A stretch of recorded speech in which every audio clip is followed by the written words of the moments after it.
Welcome to Shadow Skull Studios. If you're drawn to the darker corners of history, to stories where truth and fear blur together, then you're in the right place. Tonight, we're stepping into a world where whispers become accusations, where fear becomes deadly, and where those once called witches were often something else entirely. In this story of witchcraft in North America, not just a legend, but history shaped by fear, misunderstanding, and very real consequences. Long before European settlers arrived in North America, Indigenous communities held deep spiritual beliefs about the world around them. There was an understanding that unseen forces existed, some protective, others dangerous. These forces were respected, feared, and carefully navigated. Within the communities were healers, medicine people, individuals trusted with knowledge passed down through generations. They used plants, rituals, and spiritual guidance to protect their people from harm, both physical and supernatural. But these beliefs were not called witchcraft. That word, and the fear attached to it, came later. When European colonists crossed the Atlantic, they brought more than tools and traditions, they brought fear. By this time, Europe had already endured centuries of witch hunts. Beginning in the medieval period, thousands of people, mostly women, had been accused of witchcraft. These accusations were rarely based on evidence. Instead, they were driven by fear, suspicion, and a desperate need to explain the unexplainable. Illness, crop failure, sudden death. When something went wrong, someone had to be blamed. And all too often that someone was a woman who stood out. In Europe, the persecution of alleged witches became increasingly brutal.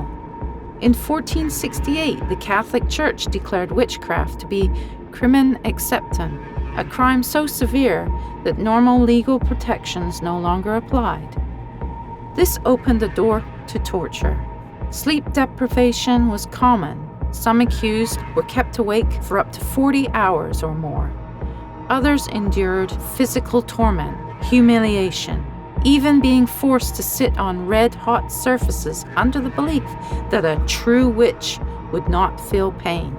Under such conditions, many confessed, not because they were guilty, but because they no longer could endure the suffering. And once a confession was given, it rarely ended there.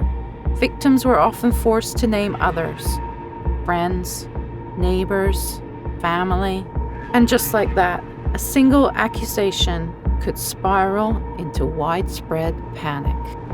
Historians continued to debate the true number of victims. Most estimates suggest between 40,000 and 60,000 people were executed for witchcraft, but some argue the number could be far higher.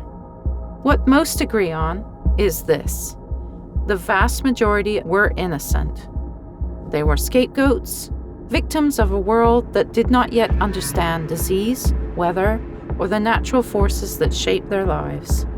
Many of those accused of witchcraft were not dangerous at all. They were healers, midwives, herbalists, women who understood plants, who helped deliver babies, who cared for the sick when no one else could. From the 14th to the 18th century, these women became increasingly targeted. If someone they treated recovered, it was seen as a miracle. But if someone died, it became suspicion. And suspicion quickly turned to accusation.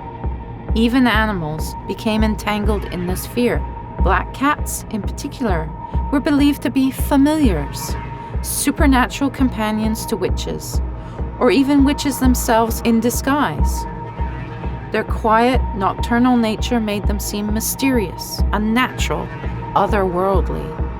By the 13th century, black cats were associated with heresy and witchcraft, leading to widespread killings. This fear had consequences. Cats had been essential in controlling rodent population. Without them, rats thrived. And with the rise in rats came the spread of disease, most notably the plague. In a cruel twist of irony, the attempt to eliminate evil may have made things far worse. When these beliefs crossed the Atlantic, they took root quickly. In colonial North America, accusations of witchcraft became another way to explain tragedy and misfortune. The first known accusation in British North America occurred 1626. A woman named Joan Wright, a midwife and healer, was accused of cursing livestock and causing the death of a child. She survived the accusation, but others would not. In 1647, the first recorded execution for witchcraft in British North America took place. Alice Young of Windsor, Connecticut, was hanged. Her crime?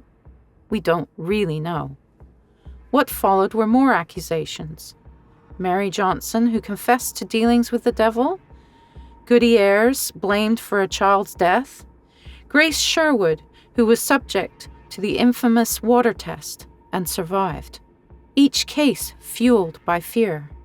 Each accusation made the next one easier. But no place was more closely tied to witchcraft hysteria than Salem, Massachusetts, and in 1692 it reached its peak. The first accused was Tituba, an enslaved Indigenous woman working in the household of Reverend Samuel Parris. Under pressure, she confessed. And in her confession changed everything. Panic spread rapidly through the community. Neighbors accused neighbors. Friends turned on each other. Among the accused were Rebecca Nurse, a respected and deeply religious woman, Sarah Good, a poor beggar, Martha Corey, who openly challenged the trials, and Giles Corey, who refused to plead and was pressed to death. In total, 20 people were executed, and many more lives were destroyed. So why did this happen? Why are so many willing to believe, to accuse, to condemn? The answer lies in something deeply human, fear of the unknown. When people cannot explain what is happening around them, they search for answers. And sometimes those answers come at the expense of others. It might be easy to believe that witch trials were a thing of the distant past, but the truth is they lasted far longer than we realize. In Canada, a woman named Maggie Pollock gained a reputation for her unusual abilities. She claimed she could help people locate lost or stolen items, sometimes through seances. People came from far and wide, sharing their secrets, their grief, their hopes. Even local police reportedly sought her help. But in 1919, she was charged under the Canadian law for telling fortunes. Authorities believed her abilities were linked to the occult. She insisted they were natural, even God-given. In court, witnesses defended her. One woman claimed Maggie had helped locate a lost ring through a message from a deceased relative. Despite this, the judge ordered her to stop practicing. But Maggie continued to help others until her death in 1931. Her story serves as a reminder that suspicion of the unknown never truly disappeared. Even now, the legacy of witchcraft lingers, not just in history, but in folklore too. Across North America, stories persist of witches whose spirits never left. The Bell Witch, one of the most famous American legends, is said to have tormented a Tennessee family with multiple witnesses, including future President Andrew Jackson. In Ontario, the Witch of Plum Hollow tells of a woman accused simply for her knowledge and independence, her spirit said to remain long after her death. In Maryland, Moll Dyer fled into the cold after a mob burned down her house, her frozen body found beside a rock that still exists today. And in Mississippi, the Witch of Yazoo is said to have cursed an entire city. A curse many believe came true when a devastating fire destroyed hundreds of buildings. These stories blur the lines between history and legend, but they all share something in common. In the heart of nearly every witch story is a person, often a woman, often someone who was different, independent, or simply misunderstood. Someone who helped others until something would go wrong. And when it did, fear took over. Communities turned against them, and history labeled them witches. Our ancestors lived in a world filled with uncertainty. A world without modern science, without clear explanations, without the knowledge that we take for granted.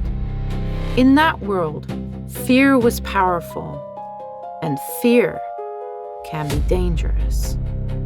Because when we don't understand something, we don't always seek the truth. Sometimes we create something to blame. Thank you for watching. I hope you enjoyed exploring the darker side of history with me, the stories that linger between fact and folklore. And don't forget to like and subscribe and join me for my next episode. Until then, stay curious and maybe just keep those lights on. Bye for now.